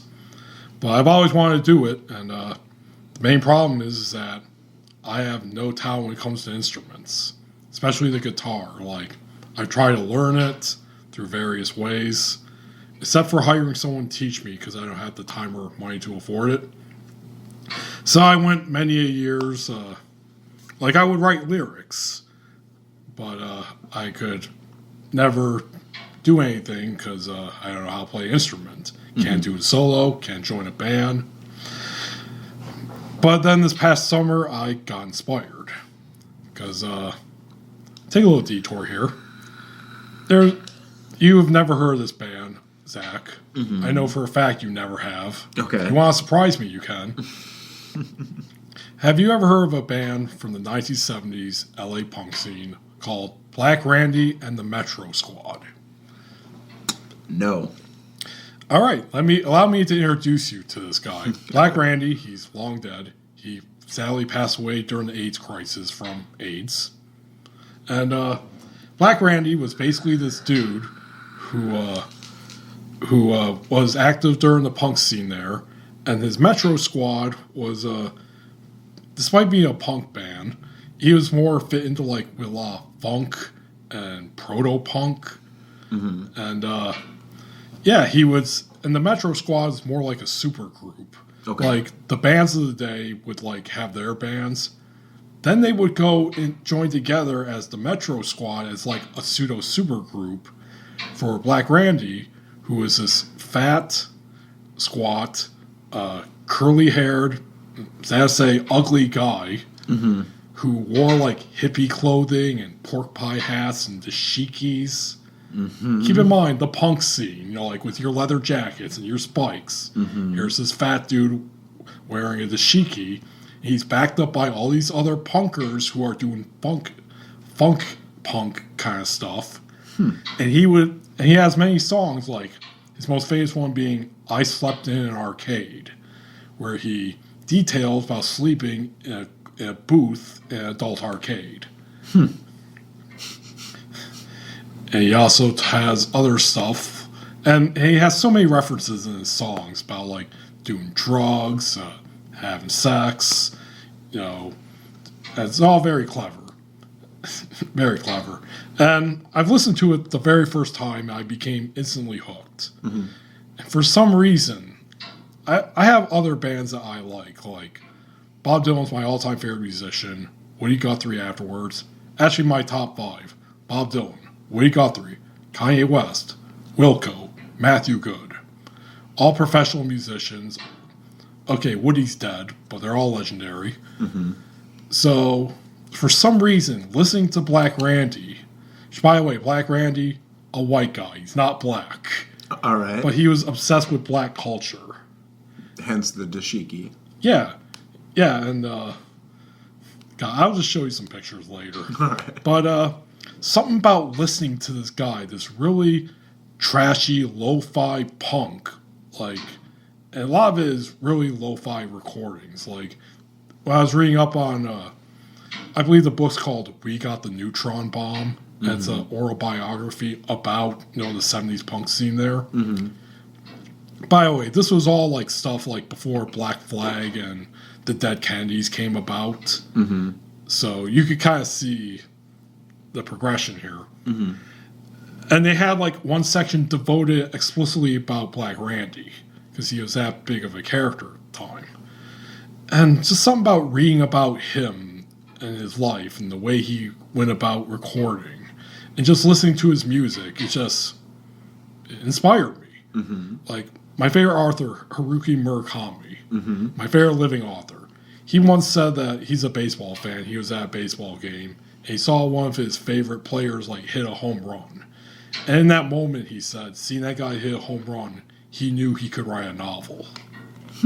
That was like his big inspiration point. For me, musically, this was my big inspiration point. I sat there and I listened to his song, "I Slept in an Arcade," and his other one called Trouble at the Cup, where he details cops busting up a show, and that's pissing him off, so he wants to shoot a cop. So, listening to this shit, I just had a thought I can do this. I want to make music. Hell yeah. So did you? Indeed, I have. All right. And since then, I've been making my own music. And you may ask, dear listener, how is Garret Schuelke doing this? He doesn't know how to play instruments. He does not have a band. What is he doing? Allow me to tell you. I have discovered, and in that time after the inspiration, I thought about how to do it. And I reflected on some of my other favorite musicians, like Frank Sinatra, and some others who they didn't play instruments, but they just sang. Like they got even like other country musicians, even if they could, they would get their melodies, their songs, their beats, you could say, from other people, and they would sing over them. So I thought, why don't I do that? Why don't I find music samples and beats and sing over them? And indeed, I have, because I found a great site called freesound.org, which, as the name says, it's all about free sounds. But they also have different tiers. Like some of them you have to ask permission. Some of them you have to claim, you have to distinctly tell who made them. Or as I go about it, I choose the public domain samples. Not because I have nothing against attributing to someone or even paying them. Sure. Something I might do in the future. But I want public domain because I just don't want to deal with copyright issues. It's a rabbit's hole. Yeah, we've talked about this before with some of our other stuff. Sure. So yeah, and I just been experimenting with it, and I've been experimenting with it, and I've been basically God. See how nervous? It's almost refreshing how nervous I am. Because I'm so used to writing to this point that nothing really surprises me. Mm-hmm. This is what I've been liking about making music, that it's so new that I'm still kind of nervous in a way. Mm-hmm. And it's refreshing because, like, I haven't felt this feeling in years. This is great. Sure. So basically my technique is that I write a song, lyrics, I write the lyrics first. I know there's some musicians like Kurt Cobain, for example, they will like write to where a melody. Mm-hmm. I'm not that kind of guy. I write the song and then I pick the sounds that I think best fit with it. And I find the sounds on Freesound. Mm-hmm. And, I search it in various ways, like search acoustic. Or if I have a feeling, like upbeat, search upbeat. Or a genre, like punk, search punk. Mm-hmm. And then, like, sometimes I'll find, like, one sample that fits it perfectly. Other times I'll find other samples, like drums here, guitar here. Or even, like, a found sound, like waves. Like, combine those all together. And then I hope for the best, pretty much. Mm-hmm. And then the final part of the process, like, and I put this all together through Audacity. Because that's the one that I'm most used to. I put together the podcast and everything. And there are other things like GarageBand or what's the one you use? Reaper or Ableton. Yeah. Yeah. There's Apple Logic. There's a bunch. Yeah. But I don't have to worry. But I don't have to worry about Keybase. Sorry. No, keep going. Well, what else is there?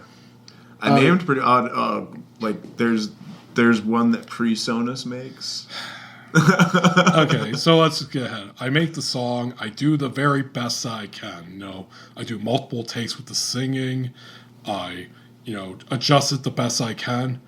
And then finally, I bring it to you, Zachary Elmblad, for, as I call it, additional mixing. Mm-hmm. And basically, I just let you do whatever you feel needs to be done. Like, does this need to be lowered? Does this need to be cleared up? Yeah. And you do it. You and I have this arrangement where I pay you $10 per song. Mm-hmm. I have to say, too, folks, Zach's been very encouraging to me. Yeah. Because when I first told him about this, I'm like, okay, dude, don't laugh, okay? Like, okay, I'm like, I want to make music. And you just kind of looked at me and you're like, okay. All right. Very encouraging. So, yeah, that's what I've been doing, folks. I've been bringing in mostly like one song a month. Or like this month, I got bug up my ass and did like 4. Mm-hmm. And yeah, then I've been posting it to my SoundCloud. And yeah, so far, reception has been pretty alright.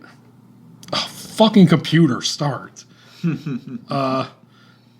And we got 20 minutes, so I'll just show you it quickly. Totally. Typing sounds. Password is incorrect. Try again. Typing sounds. Give us the COM69. Success. Yeah, and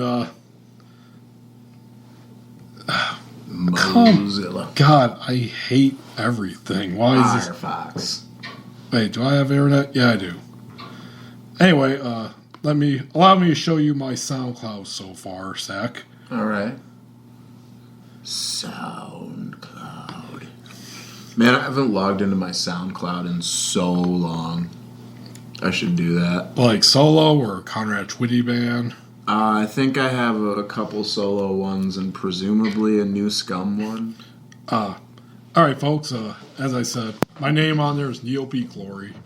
NEOBEATGLORY. The name, let me explain. I am a fan of the Beat Generation, as is Zach.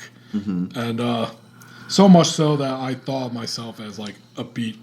Like when I was younger, like I was really obsessed with it. And kind of like punk rock, you get like really into it. You're like, I'm a punker or something. And there's this guy named Ed Sanders, and he is part of the Fugs. He's still alive, and he has a song called a book series called Tales of Beatnik Glory. And it's just like various short stories of, all fiction by the way, of like beatish characters, hippie characters. And I really liked it, but I'm like, okay, I'm a beat, but I'm a new beat. NEOBEAT. There you go. And first I was call myself NEOBEAT, but guess what? That name's been taken. Matter of fact, a lot of people have taken it in some way. I even found like a website back in the day called neobeat.com. And it was just like someone's like photo blog. Interesting. And so I'm like, okay, how do I differentiate myself? How do I go about this? I want to keep this name. But then, okay, but keep the NEOBEAT, but put glory on the end. Because one of my former blogs that I used to run was called Tales of NEOBEATGLORY. In tribute to Ed Sanders. And I've used NEOBEATGLORY on and off for like different names for like different things. Even like my Xbox handle at one time was NEOBEATGLORY. So I thought, there, do that. That'll be my musician name. Hell yeah. Because that's also another great trait us millennials have right now is that we're not really going by our real names. We're just making up these fake names and my name sounds fake enough. Like, two of my favorite artists right now are called Royal and the Serpent. She's this electro-pop artist. Another guy called Yoshi Flower. He's a singer from Detroit who's now based in L.A. Or The Weeknd, who's more mainstream. Kind of see the pattern here? It's all just you take up a moniker, not your real name. So I thought I would do that. So anyway, here's my SoundCloud page, and yeah, it's basically whatever music that I want to do. And the current stuff that I'm focusing on mostly is punk rock, folk, blues, and very soon I'm engaging more in just pop in general and industrial. And I know that all sounds very fucking cringe, you know, pop and industrial. But yeah, needless to say, I've been having a real fun time with it, man. I've been feeling very fulfilled. And yeah, and of course, like I said, it's just some nervousness, especially like with my voice and everything. And even in a way, like right now, I plan on debuting it on this upcoming Wednesday. You folks will probably hear this. Wow, yeah, I'm glad you didn't tip that fucking water over, Zach. Especially with my new $5 mics. From that was almost a double fumble. From 5 and below. Double fumble, triple recovery. Yeah, so yeah, I plan on debuting it on Wednesday. And in a way, I'm kind of telling you on this podcast now so that when I upload it tomorrow, you know, people, you know, I can't, like, then go back on it because, like, I talked about it on a podcast. I can't go back now. People will think I'm a bitch for not posting it. Yeah, I have to say, so far, too, actually, let's just go down to track statistics. Because I have about 5 tracks, 5% of free uploads used, because SoundCloud, unfortunately, you have to pay for it. I learned that through the podcast. And ironically enough, the very first song that I ever done, punk rock song called Give Me Some Intrusive Thoughts, is the most popular one, with 29 plays, 3 likes, 4 comments. Second one would be Cement Dust Blues at 14 plays, 1 heart, 2 comments. Much to my surprise, though, 2 of my personal favorite tracks. First one's called We Need More Dead Fascists. Has gotten 9 plays and 3 likes. Not as popular as I thought it would be. And one that I personally like, but I guess I can see why it's not as popular, is called Lonely on a Traverse City Night, with 3 likes and... No, 3 plays and 1 like. Yeah, actually, the comments on these has also been encouraging. Much to my surprise, despite how awful the internet can be, it's just a complete fucking wasteland. Just makes you want to nuke the world. I've gotten some pretty good comments so far, which has really surprised me. Like one here says, "It yet to be wrote. Yes, hard." Because as the chorus is, "Give me some intrusive thoughts. Remind me of lessons that have all been taught. Give me all the intrusive thoughts. The past is never gone. It has yet to be wrought." See, it has yet to be wrote. Yes, hard. It's actually wrought, but thank you. Or truer than we can know on a cosmic scale. And I actually translated this. I think 2 words. Das palabras impresión. God damn it. I suck at Spanish. And I think the translation came out to like excellent lyrics or impressive lyrics. Which actually means a lot to me because, like my favorite musician, Bob Dylan, he has an awful voice. Like, I personally like it, but I can see why people hate it. But what really made him famous is that he's an excellent songwriter. Like, he's probably like the greatest songwriter of all time. So that's kind of what I'm also banking on. It's just that, yeah, my voice sucks, but listen to the lyrics, what I'm saying. Yeah. So I'm kind of banking on that, kind of like Bob. The answer, my friend, is blowing in the wind. Actually, did you ever see the Doors movie? Stars, Oliver Stone directed it, The Doors. I don't think so. I mean, I know the story of the Doors and Yeah. Jim Morrison and Ray Manzarek and all that shit. Yeah. They actually showed like the meeting between Morrison and Manzarek when they were first forming it. And in the movie, Jim Morrison's like, "Oh, I don't know if I can't really sing." He's like, Ray's like, "Are you kidding me? Like, have you heard Bob Dylan?" And he went into like, "Yeah, you don't need a weatherman to know which way the wind blows."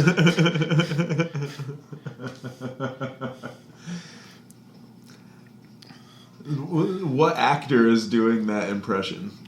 Ray Manzarek, I don't know, but It's an impression of Ray Manzarek doing an impression of Bob Dylan. no, I'm trying to remember who played Jim Morrison. It starts with a V. It's not Vin Diesel. It's something else. He's another famous actor. God, hold on. Google.com. We're going to find out. I can't let this go even though I'm talking about my budding music career. Right. Speaking of music careers and like just filling time here, R.I.P. Meatloaf. Doors movie. Not Doors movie. No. Thor, The Dark World, Thor, Ragnarok. Fuck. Whoa, dude. Doors movie.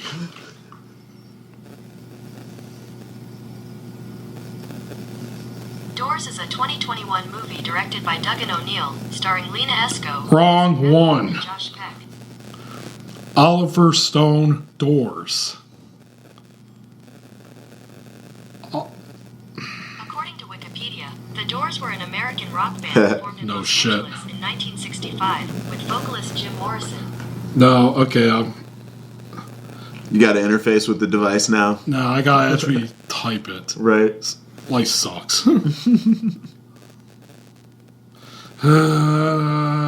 Content. Yep. Content.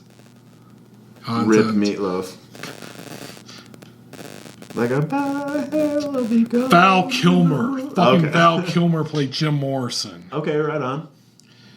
Yeah, rest in peace. Man, 2022 is not fucking around with celebrity deaths. No, you know sir. that?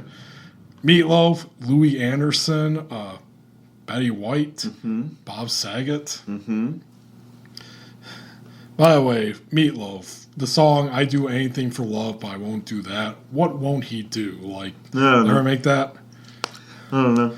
I think that's the second. I think that's Bat 2, right? I don't know. I don't know. I don't think that's. I think it has to be something sexual. Presumably. Like, you won't fuck a dog or something. Right. Well, 2 out of 3 ain't bad, and we never figured out what the third one that he's not giving is. No, he wants it's not- you. I once. Oh yeah, because there's no way he's ever going to leave you or love you. Yeah. Yeah. You know, he wants I'm you. sure- he needs you. I'm sure there's like some QAnon person saying like, what Meatloaf's really talking about when he says God. he won't do that is that he won't drink adrenochrome to become part of the Illuminati. But he will be in the Rocky Horror Picture Show. Oh, that's just good old fun. Anyway, and of course, the big comment on Cement Dust Blues is, I hope he paid you extra for overtime. Fuck yeah, dude. What a comment. So yeah, we could go back and forth there, but yeah, so far the reception has been pretty good. It's been a lot surprising, and yeah, I'm just gonna keep on going. Maybe put out an album this year because I'm nearing the threshold, 10 songs, my personal threshold. Punk threshold. Well, so far, Zach, that's one thing I've asked you from the beginning of this is be completely honest. Like, if you think a song is bad, then tell me it's bad. Which you almost had me a scare today because when you were mixing one of the songs, you just said like, God, what is this bullshit? I'm like, I'm sorry? Garret pooped a little next to me. He's like, just this song I'm trying to put on SoundCloud. I'm like, oh no, I'm talking about this bullshit inside this fucking VSTI. And he's like, huh? Yeah. Yeah, for more context, folks, I sang a traditional folk song called Hard Times Come Again No More by Stephen Foster. And, yeah, I thought it was a heartfelt performance. Like, I really basically, I take a different approach to different songs, honestly, as you probably should.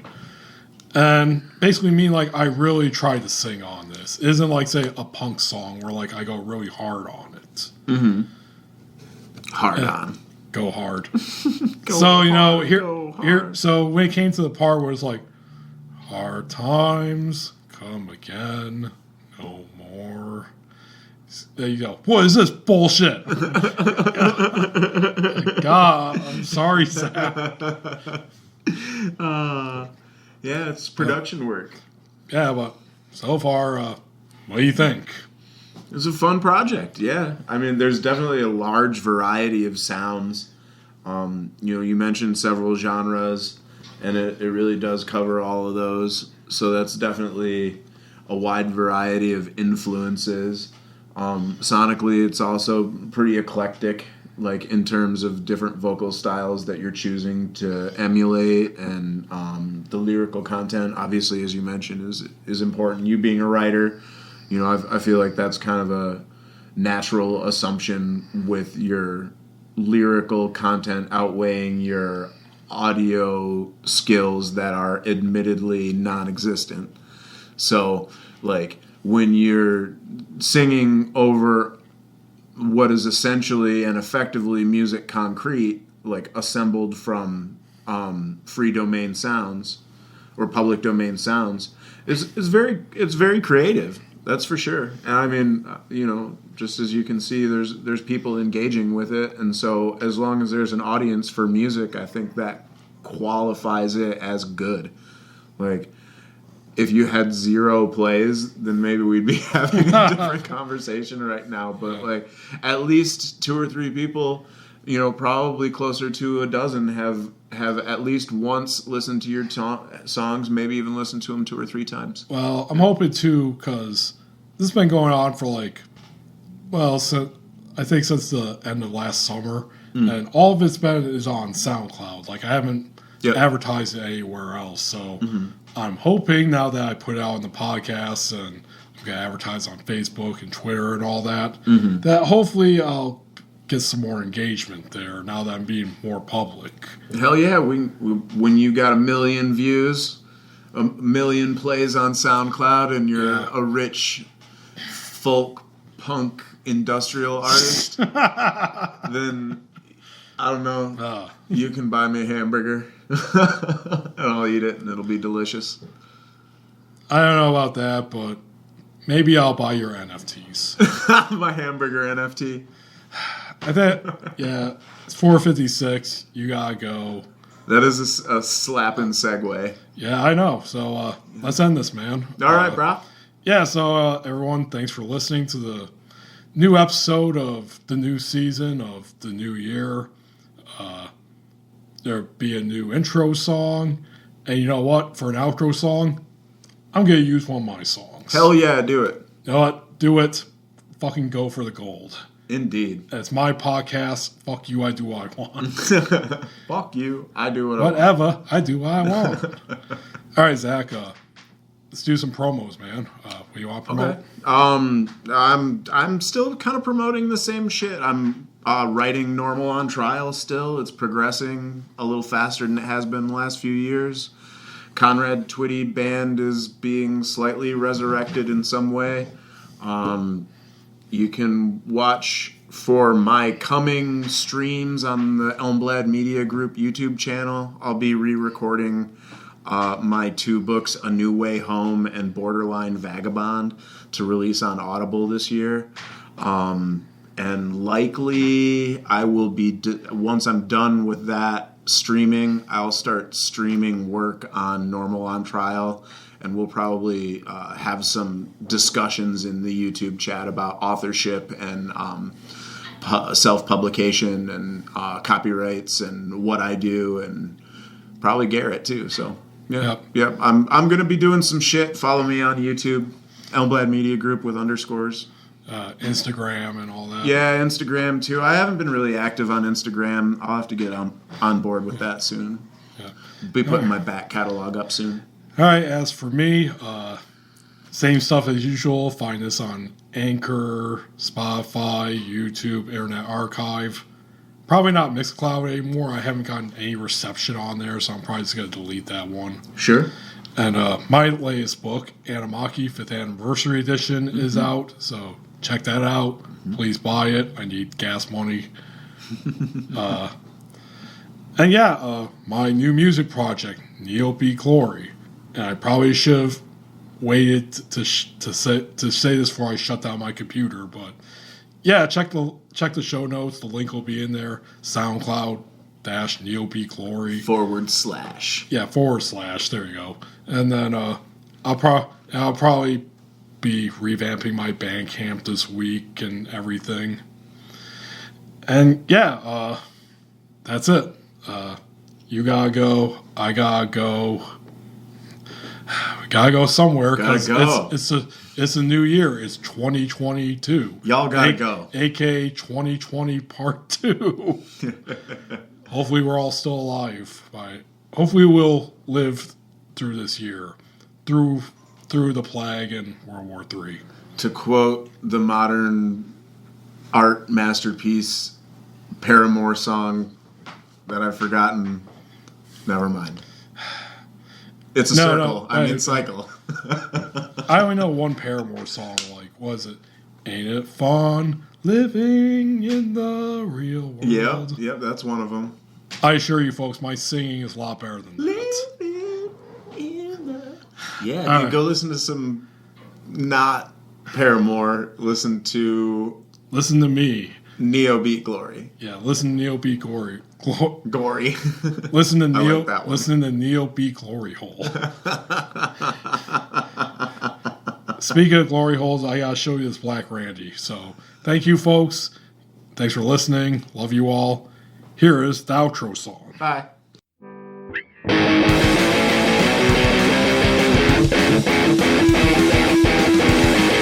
This day just won't fly by. I need another reason to die. I need another reason to feel stressed. Add more grief to this current mess. Give me some intrusive thoughts. Remind me of lessons that have long been taught. Give me all the intrusive thoughts. The past is never gone. It has yet to be wrought.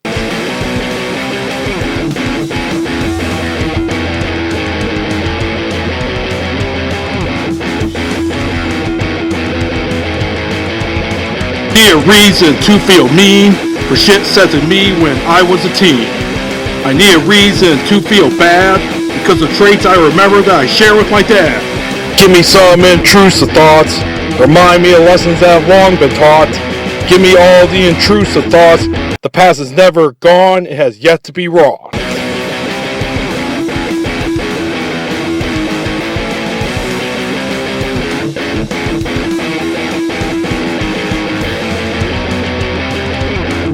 These thoughts just won't go away. even if it's the end of the workday. They just won't let me forget the past unless I go out and get smashed. Give me some intrusive thoughts. Remind me of lessons that have long been taught. Give me all the intrusive thoughts. The past is never gone. It has yet to be wrought.